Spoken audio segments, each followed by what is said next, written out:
Hi guys, this is the part 2 of our How to Boost Your Immunity series. If you've not yet checked out the part 1, the link is up there. You can check it out. If you've already done that, let's look at a few more lifestyle changes that we can make to boost our immune system, make sure that our defenses are strong and that no pathogens can attack us. When it comes to boosting immunity, there are 4 key factors that play a role in it. Number 1 was food, and number 2, sleep. We looked at these two in our last video. How much to sleep, what foods to eat, what not to eat, the role of vitamin A, vitamin D, and vitamin C.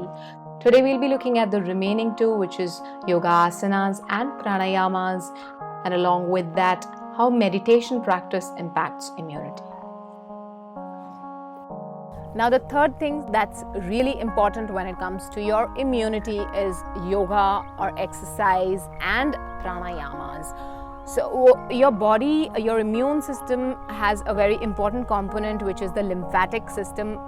Your heart pumps the blood in the circulatory system, but for the lymphatic system, where all your wastes and things are there, it does not really have an organ like the heart to pump it. So, unless you stretch the body, you twist the body, and you move your body a bit, the lymphatic system will not let the fluid in it move very efficiently. So a research says that the lymphatic fluid normally circulates once in an entire day, but when you do yoga asanas, the fluid starts moving 3-fold of the normal capacity. So the lymphatic system is very important for your white blood cells to go and fight and go to the places where they need to go. It's a very important component when it comes to getting out all the toxins from the body.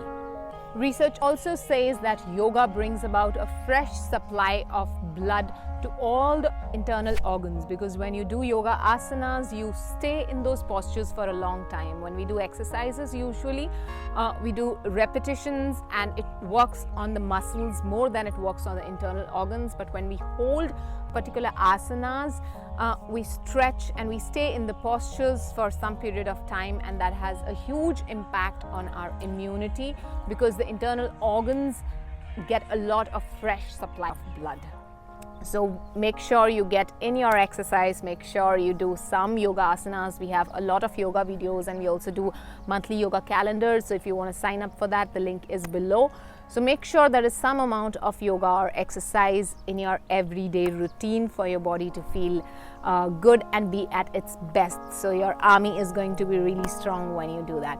Secondly, pranayamas. Pranayamas are something that will really help you a long way because they also help decrease the cortisol. They help increase the endorphins, which are the happy hormones. Cortisol is the stress hormone. So when that is reduced, you feel really good. And research says that when you do pranayamas every day, there are a lot of positive changes in the body, in the lung capacity, in the lung volume. When you do the pranayamas, you deflate and inflate your lungs to their full capacity. Normally, we hardly use about 30% of our lung capacity, but when we do pranayamas, we end up using 100% of the capacity. So even a few minutes of pranayamas every day will help you a lot. Plus, they also help us bring a balance between the sympathetic nervous system and the parasympathetic nervous system. So when you're stressed, usually your sympathetic nervous system starts working, which is not really good if it is activated for a very long time. You need the parasympathetic nervous system when you have to digest food, when you have to rest, which normally doesn't happen if you're too stressed. But when you do pranayamas, that helps you in bringing a balance between both the nervous systems.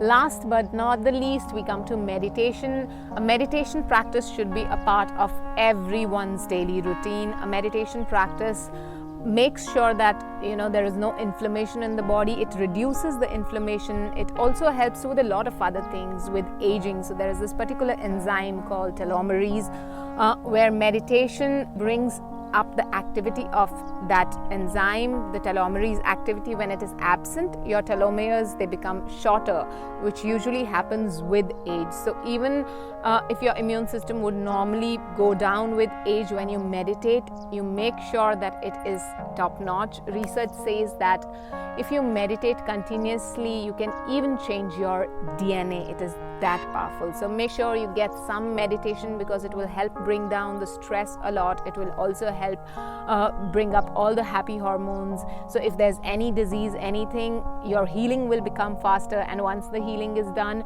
you will be uplifted, your moods will be uplifted. Apart from all of these things, there are a few things, extra things that you can do. Ayurveda gives a lot of very good suggestions when it comes to dinacharya. We'll be doing a separate video on what you can do in dinacharya. It's basically how to do the cleansing of the body, so you can watch out for that.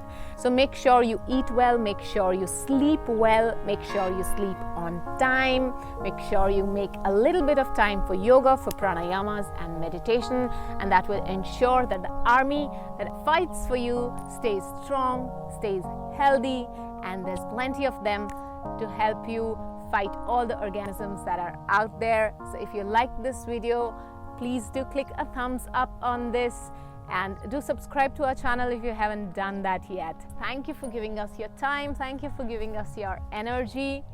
May you stay fit and calm.